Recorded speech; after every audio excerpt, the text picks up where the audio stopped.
오늘은 2022년 6월 4일 토요일, 목숨을 걸어야 하는 일이 있습니다. 사무엘상 17장 24절에서 40절. 이스라엘은 이스라엘에 대한 골리앗의 모욕을 들었습니다. 그러나 누구 하나 골리앗과 싸우겠다고 나서는 자가 없습니다. 골리앗의 위용과 힘이 너무 두려웠기 때문입니다. 한마디로 이스라엘은 하나같이 죽을까봐 겁이 난 것입니다. 사람은 누구나 죽음을 두려워합니다. 세상에 죽음이 두렵지 않은 사람은 없습니다. 골리앗이 이스라엘을 모욕할 때 이스라엘 중에 과연 용감한 장수가 한 명도 없었을까요? 골리앗만한 덩치는 아닐지라도 체격이 큰 장수가 하나도 없고 무술 실력이 뛰어난 장수가 한 명도 없었을까요? 아닐 것입니다. 분명히 있었을 것입니다. 그럼에도 한 명도 나서지 않은 것은 죽음이 두려웠기 때문입니다. 시쳇말로 저런 괴물과 싸워 개죽음 당하고 싶지 않았던 것입니다. 그러기에 사울 왕은 골리앗을 죽이는 자를 자기 사위로 삼겠다는 조건을 건 것입니다. 자신의 부마로 삼아 제2의 권력자가 되게 하겠다고 한 것입니다. 그럼에도 이스라엘 중에는 나서는 자가 없었던 것입니다. 사소한 것에 목숨 걸지 말라는 제목의 책이 있습니다. 맞습니다. 사소한 것에 목숨을 거는 것은 어리석은 것이며 인생을 낭비하는 것일 수도 있습니다. 그럼에도 인생을 살며 목숨을 걸어야 하는 일이 있습니다. 분명 목숨을 거는 것은 두려운 일이지만 그래도 목숨을 걸 만한 일이 있는 것입니다. 영원한 생명을 위한 일입니다. 왜냐하면 인생은 한 번이지만 영생은 영원한 생이기 때문입니다.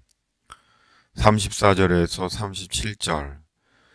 다윗이 사울에게 말하되 주의 종이 아버지의 양을 지킬 때 사자나 곰이 와서 양태에서 새끼를 물어가면 내가 따라가서 그것을 치고 그 입에서 새끼를 건져내었고 그것이 일어나 나를 해하고자 하면 내가 그 수염을 잡고 그것을 쳐 죽였나이다. 주의 종이 사자와 곰도 쳤은즉 살아계시는 하나님의 군대를 모욕한 이 할례받지 않은 블레셋 사람 이리이까. 그가 그 짐승의 하나와 같이 되리이다. 또 다윗이 이르되 여호와께서 나를 사자의 발톱과 곰의 발톱에서 건져내셨은즉 나를 이 블레셋 사람의 손에서도 건져내시리이다. 사울이 다윗에게 이르되 가라. 여호와께서 너와 함께 계시기를 원하노라. 마침내 형들의 오해를 받으며 다윗이 나섭니다. 다윗은 이스라엘을 모욕하는 골리앗에 대해 참을 수가 없었기 때문입니다. 다윗의 말은 확고하고 당당했습니다.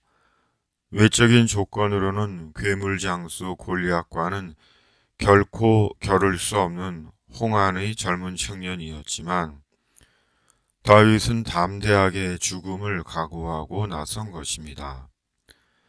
다윗에게 골리앗과의 대결은 결코 미워할 수 있는 상황이 아닌 것입니다. 그러기에 사울 왕의 주변에서 청년 다윗의 말을 들은 사람들 중에는 젊은 다윗이 객기를 부린다고 생각한 이들도 있을지 모르고 사울 왕의 포상에 눈이 어두워 죽을 짓을 하고 있다고 생각한 이들도 있을지 모릅니다.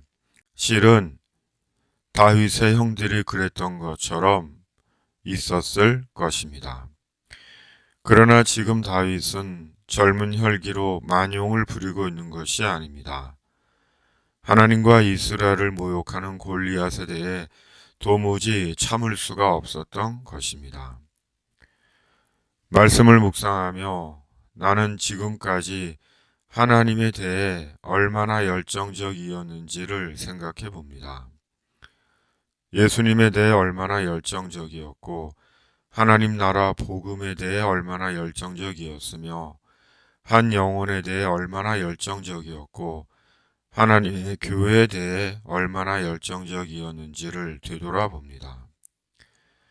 하나님의 영광을 구하기보다 예수님을 최우선에 두기보다 영생하는 하나님의 나라를 소망하기보다 인간적이고 물질적이고 육체적이지는 않았는지 성령의 감동도 계시도 없는 한갓 종교인으로 살지는 않았는지 말씀 앞에서 자신을 돌아봅니다. 하나님을 향한 열정의 사람 다윗. 하나님은 다윗을 기억하시고 건져내십니다. 아멘. 집에 있는 교회 매일 묵상의 집.